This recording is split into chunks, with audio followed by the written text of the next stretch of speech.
देखिए, बातें तो बहुत हुई। अब हम लोगों की जो जवाबदेही और जिम्मेवारी आप लोगों ने दिया है, यह जवाबदेही आशीर्वाद हम लोगों को बोलने के लिए नहीं दिया है, काम करने के लिए दिया है। और हमारे साथियों ने सुझाव दिया है कि इस गांव में जो शहादत हुआ था बनिहार साथियों का, आज तक इनके मौत पर, इनके शहादत पर राजनीति हुआ, लेकिन अब इस पर राजनीति नहीं होगा।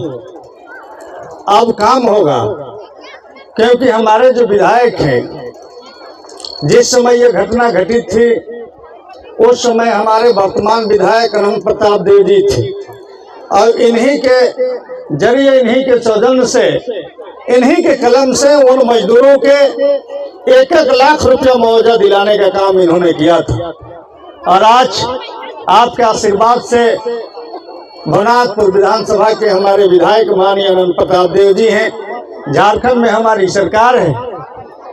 हम लोग चाहते हैं कि आपको हम अपने पास न बुलाकर मैं आपके बीच में आऊं, क्योंकि कूपा के लोग शहादत हुए हैं और जहां के लोग शहीद हुए हैं उनको सम्मान देने के लिए उनके घर पर जाना चाहिए, उनके पास जाना चाहिए।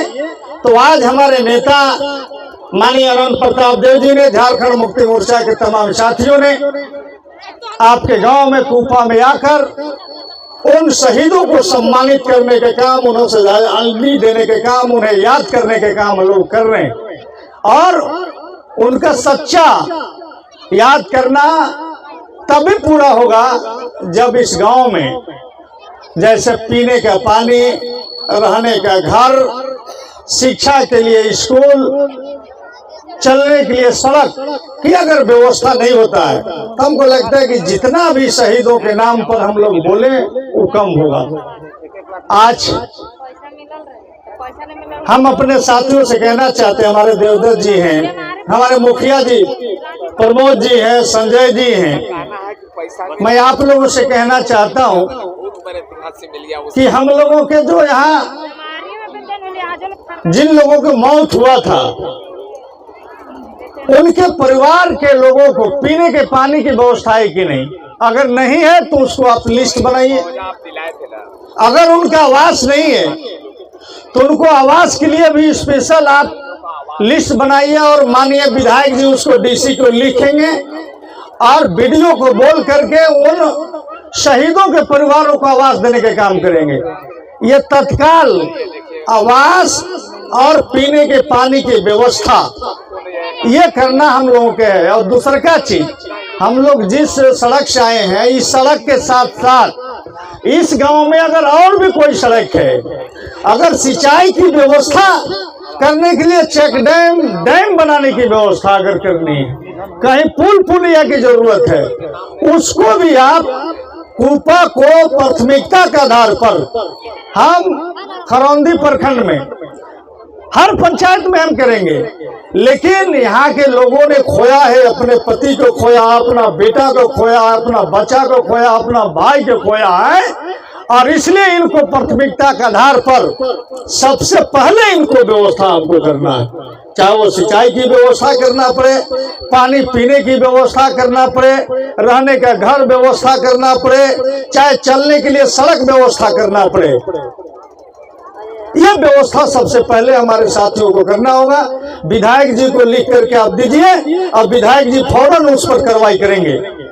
आज हमारी सरकार, हमारे नेता जो कहते हैं वो करते हैं। हमारे यहाँ बेटी बहन लोग बैठी हुई, चुनाव के समय मैया समान योजना में 1000 रुपया मिल रहा था।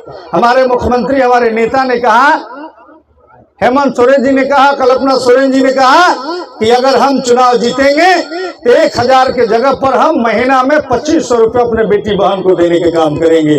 और वह वादा माननीय मुख्यमंत्री जी ने पूरा किया है, और सभी लोगों के खाते में, आप लोगों के खाते में आया 2500 की नहीं? आप लोग बूढ़ी लोग हैं, आप लोग को नहीं आएगा, आप लोग को पेंशन आएगा। जो बेटी बहन लोग हैं वहाँ उधर है, आप लोग का है ना जी। तो ये 2500 रुपया बिजली बिल माफ और 200 यूनिट बिजली फ्री। लेकिन समय समय पर बिजली विभाग के अधिकारी मीटर चेक करने आते हैं, लाइन चेक करने आते हैं। हम अपने लोगों से, अपने माता और बहनों से, नौजवानों से कहना चाहते हैं, अगर आप 200 यूनिट फ्री लेना चाहते हैं बिजली को, तो थोड़ा कष्ट आपको उठाना पड़ेगा, अपने घर पर मीटर आपको लगाना पड़ेगा, तभी जाकर के 200 यूनिट फ्री का आप लाभ ले पाएंगे। और अगर ऐसा नहीं करते हैं तो समय समय पर बिजली अधिकारी आएंगे, आपको डरवाएंगे और नाजायज वसूली भी होगा।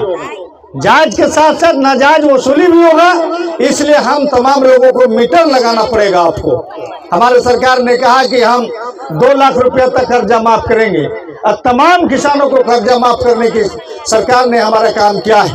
तो हम यहाँ सिंचाई की सुविधा हो, चाहे वो सड़क का सुविधा हो, रोजगार का सुविधा हो, चाहे पीने की पानी की व्यवस्था हो, चाहे गरीबों की घर की व्यवस्था हो, सारे विषय पर हमारी सरकार, हमारे विधायक, हम लोग सोच रहे हैं और हम लोग सारे चीजों पर काम करना शुरू करेंगे ये नए साल में। और आप लोगों से यही गुजारिश अपील है कि आप तमाम लोग जैसे हमारे नेता पर आशीर्वाद बनाए हैं वैसे आशीर्वाद बनाए रखिए। और आपका काम, कोई भी ऐसा काम है जो नहीं रुकेगा, हम लोग दोनों नेता के नंबर अगर आपके पास नहीं है तो आप नंबर ले लीजिए और आप फोन करिए, आप भेंट करिए। विधायक जी अगर मिल जाते हैं तो इनसे जाके समस्या के समाधान करवाइए, अगर नहीं मिलते हैं तो मेरे पास भी आकर के आप अपना समस्या के समाधान करवाइए। भरसक आपको आने की जरूरत नहीं पड़ेगा, यहाँ हमारे नेता हैं।